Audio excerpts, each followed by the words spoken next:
多谢婉瑜来看美国的消息。美国阿拉斯加卡麦特到卡特麦这个国家公园最近举办一场大颗熊的比赛，要选出上大颗的熊。经过真侪回合的比赛了后，一只名叫做747的棕熊，伊重1400磅，差不多是6350、差不多635公斤，压倒性这个体型呢，拍败其他的对手，变成今年上大颗的熊。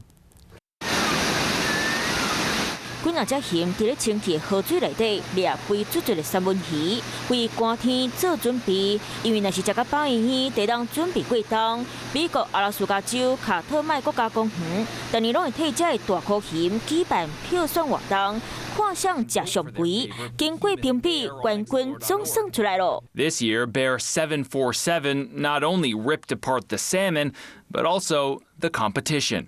Estimated to weigh around 1,400 pounds or more than 630 kilograms, experts say he is one of the biggest brown bears on the planet. 不过，因为这场比赛是透过网络伫咧投票，就有人软空胖，无照规定伫咧比赛。主办单位发现有民众为了支持家己的熊，赢这场比赛，竟然写假电子批，一捆冠几千张票，结果叫主办单位抓到，嘛甲伊踢出去。尾仔由这位747顺利摕到冠军，嘛成做今年上大颗的熊。啊，讲真实的，747伫咧2年前嘛赢过这场比赛，啊，这摆是第2摆摕到冠军哦。Hello， 大家好，我是乃瑜，要教给大家2个任务。第一个，华视新闻的脸书专页，你按赞了吗？还有华视新闻的 YouTube 频道，赶紧订阅起来，还要记得按赞，开启小铃铛哦。